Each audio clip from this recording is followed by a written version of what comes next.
அவங்களுடைய வேலை சம்மந்தப்பட்டதாக இருக்கும், இல்லை அவங்களுடைய சில புரோட்டோகால் சம்மந்தப்பட்டதாக இருக்கும். ஆனால் அதை பற்றி எந்த வகையிலும் கவலைப்படாமல் தொடர்ந்து அம்பேத்கருடைய அரசியலை தன்னுடைய வேலையின் வழியாக செய்து இயங்கிக் கொண்டிருக்கும் ஐயா அசோக் வர்தன் அவர்களை உங்களுடைய கரகோசையுடன் மேடைக்கு அழைக்கிறேன்.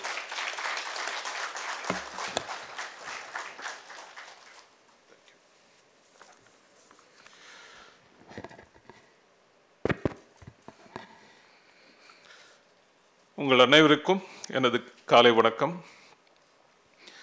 வேர்ச்சுவல் தலித் இலக்கிய விழா 2024 ஏற்பாட்டாளர்களுக்கு என் முதற்கண் நன்றி தெரிவித்துக் கொள்கிறேன்.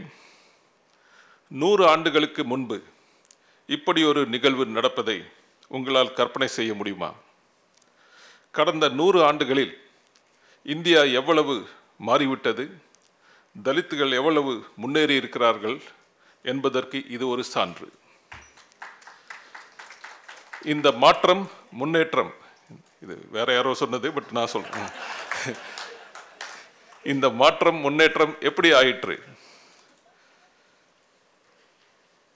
தாழ்த்தப்பட்டோரின் கதாநாயகன், ஒப்பற்ற அறிஞர், இந்தியாவின் வோல்டயர், பாபா சாஹேப் என்று அழைக்கப்படும் டாக்டர் B.R. அம்பேத்கர் அவர்களுக்கே இதன் பெருமை சேரும். உண்மையான புரட்சி தலைவர் என்றால் அம்பேத்கர் தான். கொலம்பியா பல்கலைக்கழகத்தில் பொருளாதாரத்தில் ஒரு PhD, லண்டன் ஸ்கூல் ஆஃப் எக்கனாமிக்ஸில் பொருளாதாரத்தில் இன்னொரு PhD, லண்டனில் உள்ள கிரேஸ் இன்னில் பாரிஸ்டர் லா ஆகிய பட்டங்கள் பெற்ற பாபா சாஹேப் அவர்கள் விரும்பியிருந்தால் இங்கிலாந்து அல்லது அமெரிக்காவில் வசதியாக வாழ்க்கையை நடத்தியிருக்கலாம். ஆனால் தாழ்த்தப்பட்ட மக்களின் உரிமைகளை மீட்பதற்காக, அவர்களை விடுதலை செய்வதற்காக அவர் இந்தியா திரும்பினார். தான் செய்யும் சமூக சீர்திருத்த பணியினால் ரொம்ப அன்பாப்புலராக கூடும் என்று அவருக்கு தெரியும். ஆனாலும் கூட அவர் அதை தொடர்ந்து செய்தார். சமூக கொடுங்கோன்மையுடன் ஒப்பிடும்போது அரசியல் கொடுங்கோன்மை ஒன்றுமே இல்லை. அரசின் கொடுங்கோன்மையை எதிர்க்கும் ஒரு அரசியல்வாதியை விட சமூக கொடுமை எதிர்க்கும் ஒரு மறுமலர்ச்சியாளர் மிகுந்த தீரமுள்ளவராக இருக்க வேண்டும் என்று அம்பேத்கர் சொன்னார். ஆங்கிலத்தில் சொல்வதனால், a political tyranny is nothing compared to social tyranny, and a reformer who defies society is a more courageous man than a politician who defies government.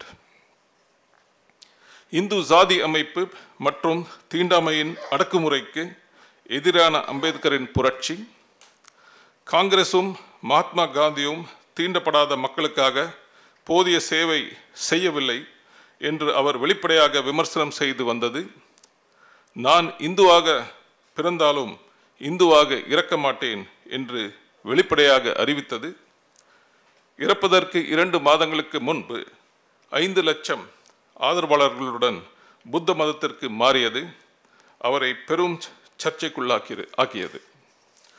அம்பேத்கரின் வாழ்க்கை வரலாற்று ஆசிரியர் தனஞ்சய் கியர் 1956ஆம் ஆண்டில் இந்தியாவின் மிகவும் வெறுக்கப்பட்ட மனிதர் என்று அவரை வர்ணித்தார். அம்பேத்கர் இறந்தபோது பிரதமர் ஜவஹர்லால் நேரு ஒரு சுருக்கமான இரங்கல் செய்தியை வெளியிட்டார். அதில் அவர் டாக்டர் B.R. அம்பேத்கர் இந்திய அரசியலின் மிகவும் சர்ச்சைக்குரிய நபர் என்று குறிப்பிட்டார். ஒரு இரங்கல் செய்தியில் இப்படி சொல்லக்கூடாது, ஆனால் நேரு இதுதான் சொன்னார். 1956ஆம் ஆண்டு முதல் 1990 ஆண்டு வரை அம்பேத்கரின் பெயரை மக்கள் நினைவிலிருந்து அழிக்க ஒரு மௌன சதி நடந்தது. பள்ளி பாடப்புத்தகங்களில் அவரின் பெயர் குறிப்பிடப்படாமல் அல்லது போக்கிற போக்கில் கடமைக்கு குறிப்பிடப்பட்டது. சட்டம், பொருளாதாரம், சமூகவியல் மற்றும் அரசியல் அறிவியல் சார்ந்து ஆழ்ந்த புலமையுடன் அவர் எழுதியிருந்த நூல்கள் ஏராளம். ஆனால் கல்லூரி பாடப்புத்தகங்களில் அவருடைய கருத்துக்கள் குறித்து ஒருபோதும் விவாதித்ததில்லை.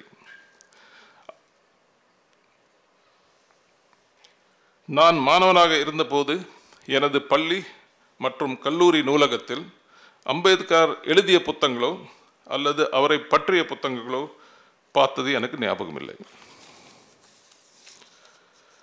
ரிச்சர்ட் ஆட்டன்பரோ ஆஸ்கார் விருது பெற்ற திரைப்படம் காந்தி 1982 ஆண்டில் வந்தது. அதை நீங்கள் பார்த்துருப்பீங்கன்னு நினைக்கிறேன். மறுபடியும் ஒரு வாட்டி பாருங்கள். ஏன்னா அதில் அம்பேத்கருக்கு ஒரு சிறிய பாத்திரம் கூட கிடையாது. Completely blocked out. இந்த படத்தை தயாரிக்க இந்திய அரசு நிதி உதவி வழங்கியது. 1932 ஆண்டில் பிரிட்டிஷ் அரசிடம் வாதாடி அம்பேத்கர் பெற்றுத்தந்த பட்டியல் சாதியினருக்கான தனி வாக்காளர் உரிமையை செப்பரேட் எலக்டரேட்ஸ் முறியடிக்க காந்தியின் சாகுமுறை உண்ணாவிரதம் அவரது வாழ்க்கையில் ஒரு முக்கியமான சம்பவமாகும். ஆனாலும் இந்த காந்தி படத்தில் இந்த சம்பவம் இடம்பெறவில்லை. Now you know that no story of Mahatma Gandhi can be complete without a reference to Ambedkar, and no story of Ambedkar can be complete without a reference to Mahatma Gandhi. இந்த பெயர்களை நீங்கள் கேள்விப்பட்டிருக்கிறீங்களான்னு தெரியாது. பகவான் Das, Kovind Vallabh bandh, DK. Karve, doctor பி.சி. Rai, Purushottam Das Tandon மற்றும் PV. கானே. இவர்கள் பல்வேறு துறைகளில் குறிப்பிடத்தக்க பங்களிப்பு செய்தவர்கள். ஆனால் அம்பேத்கருக்கு ஒப்பிடும் போது அவர்களின் பங்களிப்பு சிறியது. இருப்பினும் நாட்டின் உயரிய விருதான பாரத் ரத்னா இவர்களுக்கு வழங்கப்பட்டது.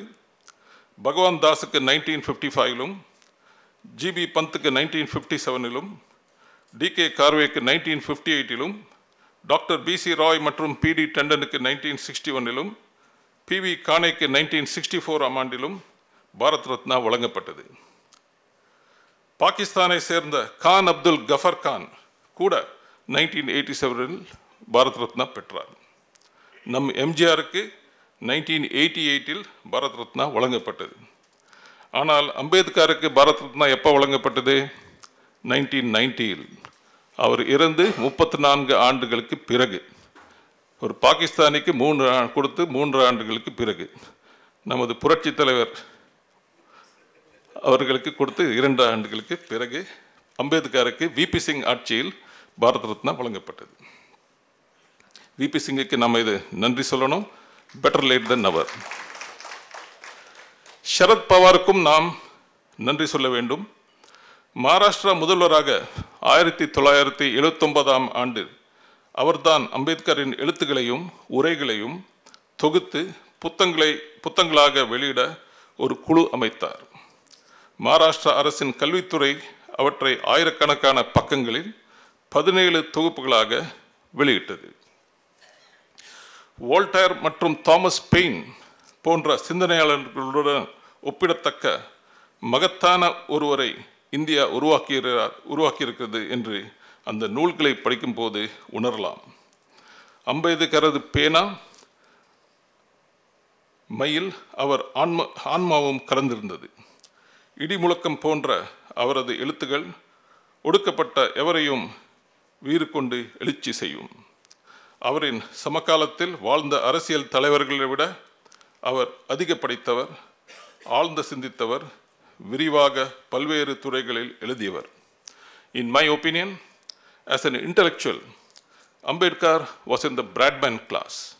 That is, he was way above, head and shoulders above his political contemporaries. ஒரு பர்சனல் இன்சிடென்ட் சொல்கிறேன். நான் IAS 1983 பேட்ச் சார்ந்தவன். எங்கள் பேட்சோட ஒரு வாட்ஸ்அப் குரூப்பில் இருக்குது. ஒரு வாட்டி அந்த வாட்ஸ்அப்பில் நான் சொன்னேன், 20th centuryயில் கிரேட்டஸ்ட் இன்டெலெக்சுவல்னு சொன்னால் அம்பேத்கர் தான் அப்படின்னா. அதுக்கு ஒருத்தன் பதில் போட்டான், அது டிபேட்டபிள் அப்படின்னா. சரி, டிபேட் பண்ணுவோமே, சொல்லு பார்க்கலாம் அப்படின்னு. அப்புறம் நான் ஒரு கேள்வி கேட்டேன். அம்பேத்கரோட 17 வால்யூம்ஸ் இருக்குது, அதில் நான் 11 படிச்சிருக்கேன். இந்த கடைசி 6 இன்னும் படிக்கல. நீ எதையாலும் படிச்சிருக்கியா? ஒன்றுமே படிக்கல அப்படின்னு. ஒன்றுமே படிக்காம பின்ன எப்படியா நீ சொல்கிறீங்க? இது this shows your cost prejudice. அதுக்கப்புறம் ஓடியே போயிட்டான், குரூப் விட்டு தலைமுறை ஆயிட்டான். 1990 ஆண்டுக்கு பிறகு பாபா சாஹிப்பின் புகழ் பெருக தொடங்கியது. இந்தியா முழுக்க தலித் மக்கள் அரசியல் ரீதியாக அணி திரண்டது இதற்கு ஒரு காரணமாக இருந்தது. தலித் சிந்தனையாளர்கள் பலர் அவரை பற்றியும் அவரது சிந்தனைகள் பற்றியும் விரிவாக எழுத ஆரம்பித்தார்கள். ஏராளமான நூல்கள் வெளியாகின. அவர் வாழ்ந்த காலத்தில் அவரை எதிர்த்து அரசியல் கட்சியினர் கூட இப்போது அவரை தங்களில் ஒருவராக இணைத்து கொள்ள முயல்கின்றார்கள். அட்லீஸ்ட் நடிக்கிறாங்க முயல்கிற மாதிரி. ஆனாலும் அம்பேத்கரின் மறுவாழ்வு முழு மனதுடன் அல்லது முழுமையானது அல்ல. குறிப்பாக உயர் ஜாதியினரிடமிருந்து அவருக்கு உரிய அங்கீகாரம் இன்னும் கிடைக்கவில்லை. நம்ம ஜாதியை சேர்ந்தால் தான் ஒரு இன்டலெக்சுவல் இருக்க முடியும், மற்றவங்க இருக்க முடியாது ஒன்று தப்பான மனப்பான்மை சிலருக்கு இருக்கு.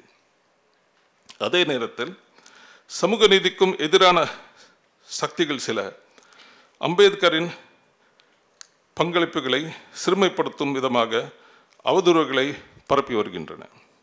அருண் ஷௌரி அவரை பற்றி வர்ஷிப்பிங் ஃபால்ஸ் காட்ஸ் என்ற தலைப்பில் ஒரு புத்தகத்தை எழுதியுள்ளார்.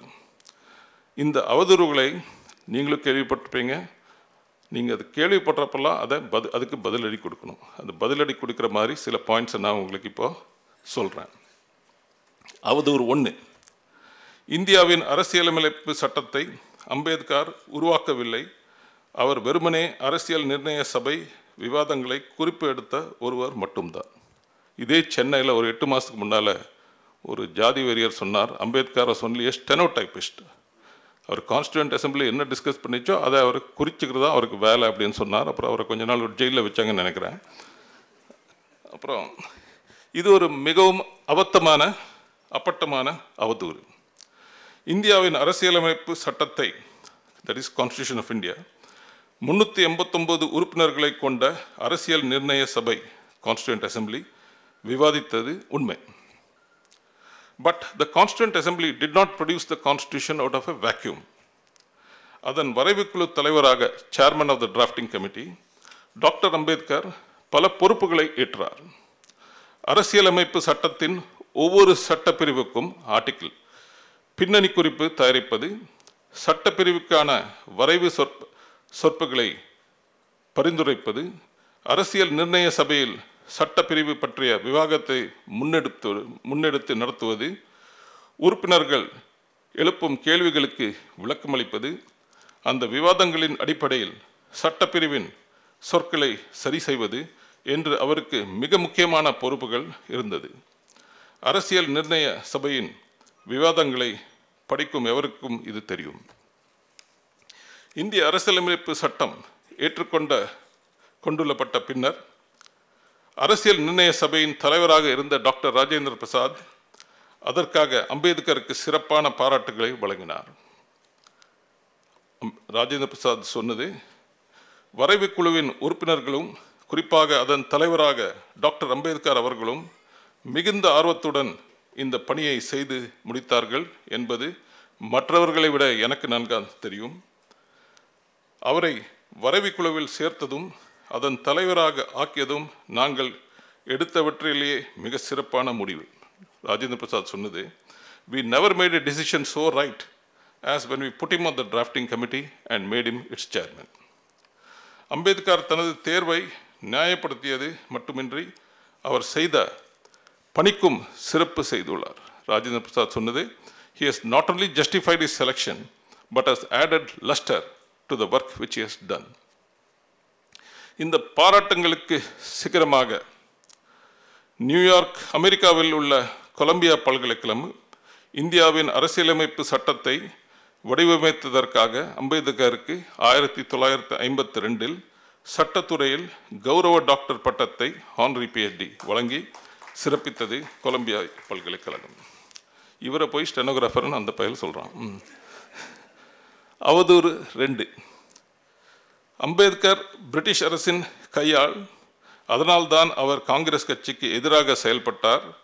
இதன் மூலம் மறைமுகமாக இந்திய விடுதலைக்கு எதிராக அவர் இருந்தார். இதுதான் அந்த அருண் ஷௌரியோட புக்கோட தாத்பரியம். இதுவும் ஒரு அபத்தமான அவதூறு.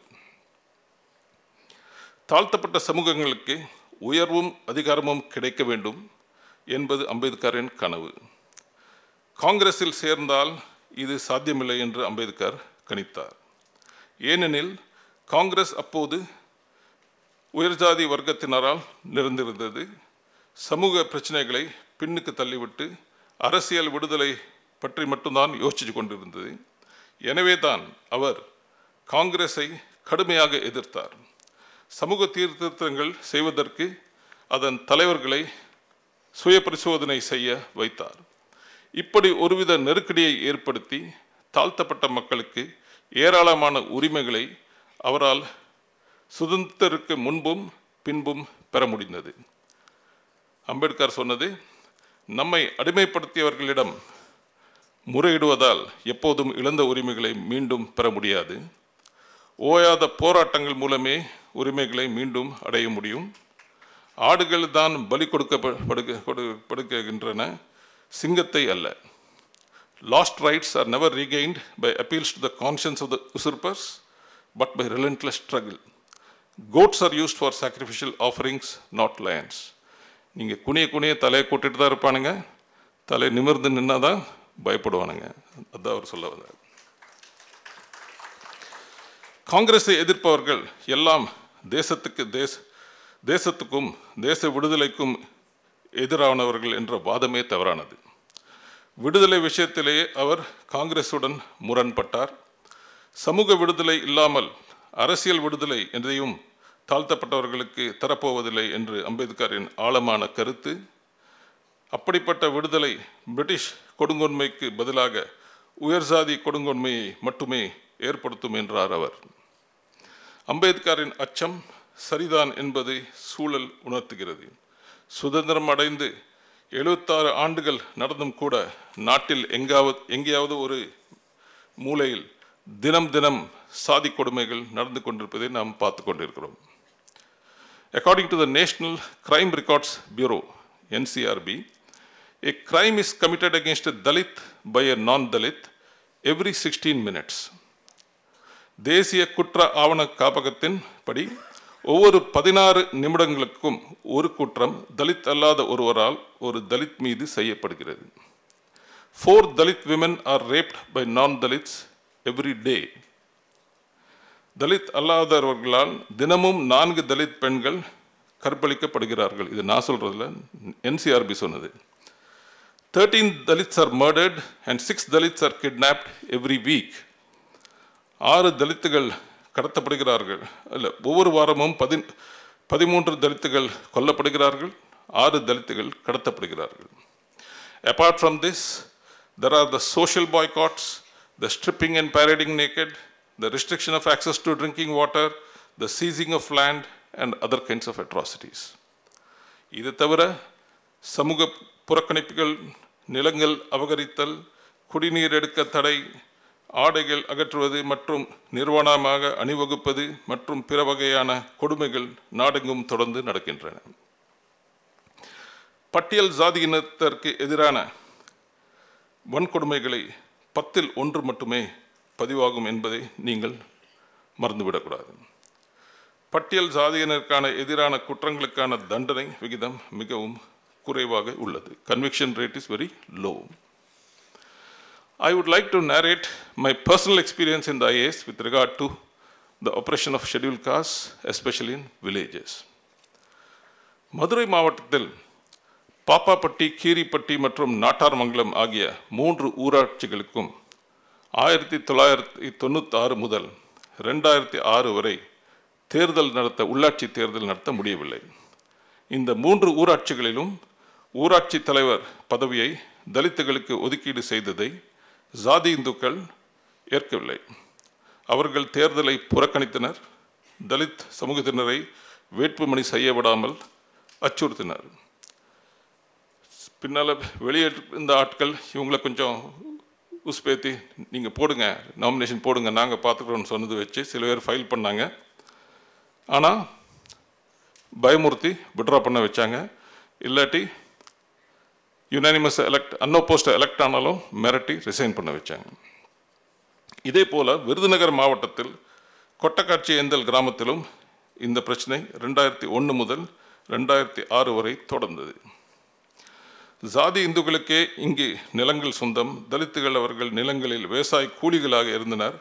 அதனால் வேறு வழியின்றி அவர்கள் பணிந்தனர்.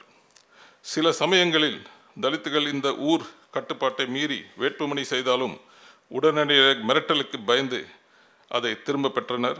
சிலர் போட்டியின்றி தேர்வு செய்யப்பட்டு உடனடியாக பதவியை ராஜினாமா செய்ததும் நடந்தது. இப்படியே பல ஆண்டுகளாக தொடர்ந்தது. இந்த 4 ஊராட்சிகளிலும் தேர்தலை நடத்த 17 முறை செய்யப்பட்ட முயற்சிகள் தோல்வியடைந்தன. தேர்தலில் தோற்பவர்கள் உண்டு. தேர்தலை நடத்த முடியாமல் அரசு தோற்ற சம்பவம் இது. 2004ஆம் ஆண்டு அப்போதைய முதல்வர் ஜெயலலிதா அமைச்சர் ஓ பன்னீர்செல்வம் தலைமையில் 4 அமைச்சர்களை கொண்ட ஒரு குழுவை இந்த 4 ஊர்களுக்கு அனுப்பித்தார். ஆனால் அவனுக்கு கேட்கவில்லை. 2006ஆம் ஆண்டு கலைஞர் கருணாநிதி முதல்வராக வந்தார். ஊரக வளர்ச்சி மற்றும் உள்ளாட்சித்துறை அமைச்சராக மு.க. ஸ்டாலின் பொறுப்பேற்றார். நான் அந்த துறையின் செயலாளராக நியமிக்கப்பட்டேன். மதுரை மற்றும் விருதுநகர் மாவட்ட கலெக்டர்களுடன் இணைந்து அந்த ஊராட்சிகளுக்கு சில நலத்திட்டங்களை அறிவித்தும் கண்டிப்பு காட்டியும் ஒரு வழியாக 18வது முயற்சியில் வெற்றிகரமாக தேர்தலை நடத்தி காட்டினோம். அது அவ்வளோ ஈஸியாக இல்லை. ஏன்னா ரிங் லீடர்ஸ் யாருன்னு ஃபஸ்ட்டு ஐடென்டிஃபை பண்ணோம். இது வம்பு பண்ணுறோம். ஃபஸ்ட்டு என்ன பண்ணோம், அந்த விஏஓ அண்ட் பஞ்சாயத்து அசிஸ்டண்ட் அந்த ஜாதிக்காரனை இருக்கக்கூடாது, ஒரு நியூட்ரலாக இருக்கணும். எஸ்சி வேண்டாம், அவங்களும் வேண்டாம், ஒரு நியூட்ரலால் போட்டோம். செகண்டு, யார் ரிங் லீடர்ஸ் வில்லங்கம் பண்ணுறவன் யாருன்னு ஐடென்டிஃபை பண்ணோம். தேர்டு, அவனுக்கு என்ன வீக்னஸ்ன்னு ஐடென்டிஃபை பண்ணோம். ஃபோர்த்து, அவனை அந்த வீக்னஸை வச்சு ஆம் ட்விஸ்ட் பண்ணோம். ஃபார் எக்ஸாம்பிள், 2 ரிங் லீடர்ஸோட மனைவிகள் டாட் போர்டில் அசிஸ்டன்ட் இன்ஜினியர்ஸாக இருந்தாங்க, வேலை பார்த்துட்டு இருந்தாங்க. ஸோ அவங்கள அந்த 2 பேரை கூப்பிட்டு மறுபடி கலாட்டா பண்ணியானா உன்னோட மனைவி கன்னியாகுமரிக்கு போகும், உன்னோட மனைவி ஊட்டிக்கு போகும். இல்லை சார், ஆளை விட்டுருங்க அப்படின்னானுங்க. சரி, அப்படி கம்முன்னு இந்த வாட்டி கலாட்டா பண்ணாது அப்படின்னு சொல்லி இப்படியே ஒவ்வொருத்தனையும் சிஸ்டமேட்டிக்காக ஐடென்டிஃபை பண்ணி ரிங் லீடர்ஸ் ஐடென்டிஃபை பண்ணி அவனை ஆம் ட்விஸ்ட் பண்ணி கடைசியாக ஒரு வழியாக எலெக்ஷன் நடத்தணும். ஆனாலும் எங்களுக்கு பயம். ஏன்னா இதுக்கு முந்தி கூட எலெக்ஷன் நடந்து ரிசைன் பண்ண வச்சுருக்கானுங்க. ஃபஸ்ட்டு டே ரிசைன் பண்ணவங்க சில பேர் இருக்காங்க, செகண்ட் டேயில் ரிசைன் பண்ணவங்க கேஸ் இருந்தது, 5th டே ரிசைன் பண்ண கேஸு. ஸோ இதை தவிர்க்கிறதுக்கு என்ன ஒரு ஐடியா பண்ணேன்னா, கலைஞர்கிட்ட சொல்லி சென்னையில் ஒரு விழா நடத்துவோம், சமத்துவ பெருவிழான்னு அதுக்கு பேர். சென்னையில் ஒரு விழா நடத்தி இந்த 4 கிராமத்து president, wise president, ward members எல்லாம் கூப்பிட்டு நீங்கள் அவங்கள ஃபெலிசிட்டேட் பண்ணுங்கள். ஒரு முதலமைச்சர் ஃபெலிசிட்டேட் பண்ணதுக்கப்புறம் திருப்பி ஊருக்கு போய் இந்த தலித் பிரசிடெண்ட்டை இவனுங்க மிரட்டி உருட்டி ரிசைன் பண்ண வைக்க மாட்டாங்க ஒரு நம்பிக்கை. ஸோ அப்படியே பண்ணோம். அந்த ஃபங்க்ஷனும் முடிஞ்சுது. ஆனாலும் எங்களுக்கு முழு நம்பிக்கை இல்லை, ஏன்னா இந்த பசங்களை நம்ப முடியாதுன்னு சொல்லி நான் என்ன பண்ணேன், ஒரு 6 மாதத்துக்கு ஒரு டைரக்ஷன் கொடுத்தேன்.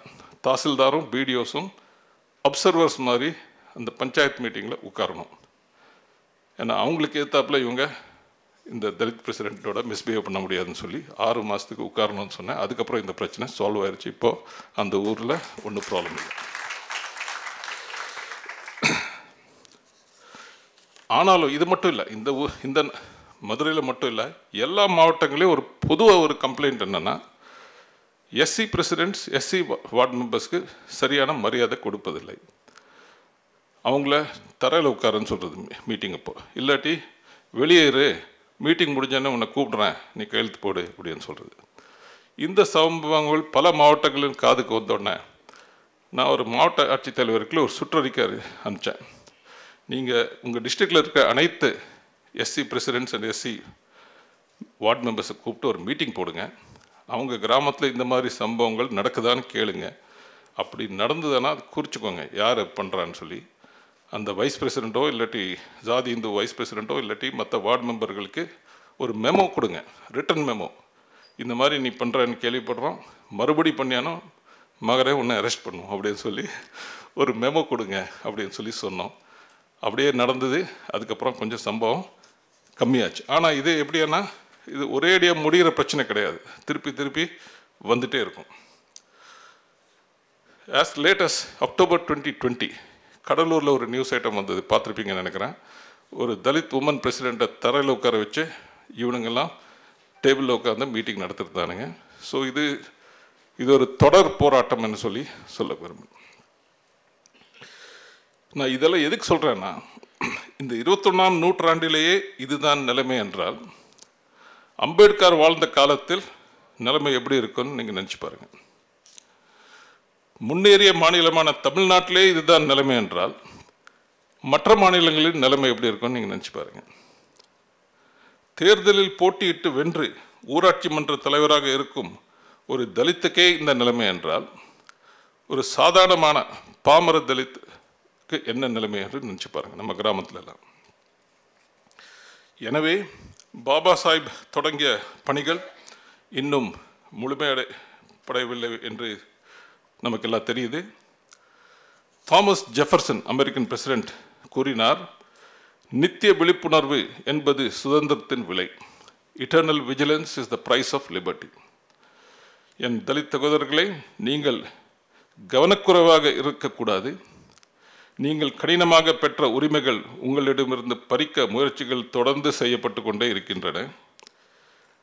மனித முன்னேற்றம் எப்போதும் நேரியல் அல்ல, அது பெரும்பாலும் சுழற்சிகரமாக இருக்கும். Human progress is not always linear, it is often cyclical. இன்னும் சரி, இன்னும் மேலே நம்மளை ஒன்றும் பண்ண முடியாதுன்னு நினைக்காதீங்க, இருந்த இது பறிக்கிறதுக்கு சான்ஸ் இருக்குது. தமிழ்நாட்டில் பல சிறந்த தலித் அறிவுஜீவிகள் இருக்கின்றனர். தேவையற்ற மொழி பெருமிதத்தால் தமிழில் மட்டும் எழுதுவோம் என்று உங்களை கட்டுப்படுத்திக் கொள்ளாதீர்கள்.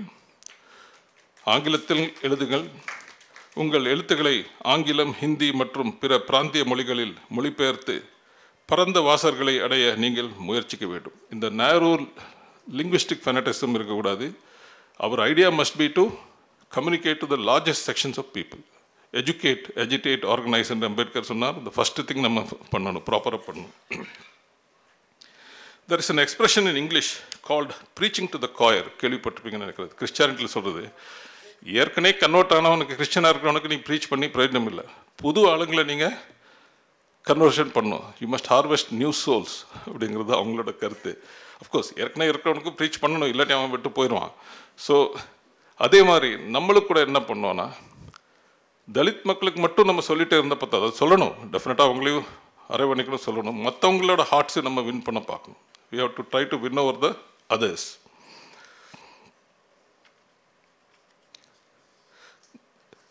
ஜாதி ஹிந்துக்களில் நான் சொன்ன மாதிரி நிறைய பேர் வெறி பிடிச்சவன், ப்ரெஜுடிஸ்ட் ஃபெலோஸ் இருக்கானுங்க. ஆனால் சிலர், எல்லாருமே வெறி பிடிச்சவங்க கிடையாது. சிலர் எப்படின்னா, கௌதம் புத்தர் இல்லை, பிரின்ஸ் சித்தார்த்தா புத்தர் ஆகிறதுக்கு முன்னால் எப்படி அரண்மனைக்குள்ளே வெளியில் என்ன நடக்குதுன்னு ஒன்றுமே தெரியாமல் இருந்தாரோ, சிலர் அப்படி இருக்காங்க. தட் இஸ், அவங்களுக்கு உண்மையாகவே தலித் மக்கள் இப்படி கஷ்டப்படுறாங்க. இப்போ நான் அந்த என்சிஆர்பி ஸ்டாட்டிஸ்டிக்ஸ் சொன்னேன், உங்களே நிறைய பேருக்கு இது ஒரு ஷாக்கிங்காக இருந்திருக்கும். இவங்களுக்கு நிறைய பேருக்கு தெரியாது. சில பேருக்கு கசட் ஃபெலோஸ், சில பேருக்கு உண்மையாகவே தெரியாது. ஸோ இந்த மாதிரி ஆட்களுக்கு நம்ம கன்வெர்ட் பண்ண பார்க்கணும். So we should try to என்ன, அவங்கள சென்சிட்டைஸ் பண்ணி அவனை மனசை மாற்ற பார்க்கணுங்கிறது என்னோட ஒரு வேண்டுகோள். உங்கள் தலித் லிட்ரரி ஃபெஸ்டிவலோட ஒரு aim should be this also. ஏன்னா நான் சின்ன வயசில் இருந்தப்போ ஒரு கன்னடா மூவி வந்தது, சோமன துடி அப்படின்னு சொல்லி, இந்த national award winning movie. It was about a bonded SC labourer. Shivaram Karanth எழுதின படம், ஃபஸ்ட் கிளாஸ் மூவி. அந்த சோமனை எப்போல்லாம் சேடாக இருக்கானோ அப்போ ட்ரம் அடிச்சுட்டு இருப்பான், இந்த மாதிரி. ஸோ அந்த படம் பார்த்து it created a deep impression on me. I remember 75 என்னமோ வந்தது. சமீபத்தில் திரு பா ரஞ்சித் அவரோட படம் பரியேறும் பெருமாள் பார்த்து கூட ஐ வாஸ் வெரி இம்ப்ரெஸ்ட். அந்த படத்தை பார்த்து, ஓ இப்படியும் நடக்குதான்னு சொல்லி எங்களுக்கு தெரியல அப்படின்னு எத்தனையோ ஜாதி இந்துக்கள் எங்கிட்டையும் சொல்லியிருக்காங்க. நிறைய பேருக்கு நான் சொன்ன மாதிரி பிரின்ஸ் சித்தார்த்தா புத்தர் ஆகிறதுக்கு முன்னால் சித்தார்த்தா எப்படி ஒன்றுமே தெரியாமல் அரண்மனைக்குள்ளே இருக்கானோ, அந்த மாதிரி நிறைய பேருக்கு ஒன்றுமே தெரியாது. அவன் பிறந்ததுலேருந்து அவன் ஜாதி இதை பெருசு அப்படின்னு நினச்சிட்டு தப்பாக ஒரு எண்ணத்தில் இருக்கான். ஸோ இந்தியாவின் சமூக யதார்த்தங்கள், குறிப்பாக தலித்கள் இன்னும் எதிர்கொள்ள வேண்டிய கொடுமைகள் அவர் மற்றும் அவமானங்கள் எடுத்துக்காட்டும் இது போன்ற இன்னும் பல திரைப்படங்கள், நாடகங்கள், நாவல்கள், புத்தகங்கள் மற்றும் கட்டுரைகள் நமக்கு தேவை. நீங்கள் பிற சாதிகள் மற்றும் சமூகங்களில் உள்ள நலம் விரும்புகள் மற்றும் அனுதாபிகளை அடையாளம் கண்டு அவர்களை உங்கள் சார்பாக வாதாட வைக்க வேண்டும். கஷ்டம்தான், ஆளுங்க கண்டுபிடிக்கிறது கஷ்டம். ஆனாலும் we can't fight this fight alone. You must build a coalition. என்ன யாரெல்லாம் நமக்கு இதாக இருக்காங்கன்னு சொல்லி கண்டுபிடிச்சி ஒரு கோலிஷன் மாதிரி ஃபைட் பண்ண தவிர ஒன் அகேன்ஸ்ட் ஆல் அது சரியாக வராது. சாதிகளை கடந்து சரியான சிந்தனை உள்ளவர்களின் கூட்டணியை நீங்கள் உருவாக்க வேண்டும். தலித் இலக்கிய விழா 2024க்கு வெற்றியடைய வாழ்த்துகிறேன். எனக்கு இந்த வாய்ப்பு தந்ததற்கு மீண்டும் ஒருமுறை நன்றி தெரிவித்துக் கொள்கிறேன். நன்றி சார். மிக அற்புதமான ரொம்ப நிதானமான ஒரு உரையை ஆற்றிய அசோக் வர்தன் அவர்களுக்கு மீண்டும் உங்களுடைய கரவொலியை நான் இந்த மேடையில் கேட்டுக்கொள்கிறேன். இந்த 2 சிறப்பு விருந்தினர்களுக்கும் தற்போது நினைவு பரிசை வழங்குகிறோம். எழுத்தாளர் பெருமாள் முருகன் அவர்களுக்கு இயக்குனர் ப. ரஞ்சித் அவர்கள் நினைவு பரிசை வழங்குவார். Please claps everybody. ஏன் ரொம்ப பேரமாக உட்காந்துருக்கீங்க? இலக்கிய நிகழ்வுன்றதா இல்லையா? நன்றி. அடுத்ததாக அசோக் வர்தன் IAS அவர்களுக்கு இயக்குனர் ப. ரஞ்சித் அவர்கள் நினைவு பரிசை வழங்குவார். நன்றி. மூவருக்கும் ரொம்ப நன்றி. Thank you so much.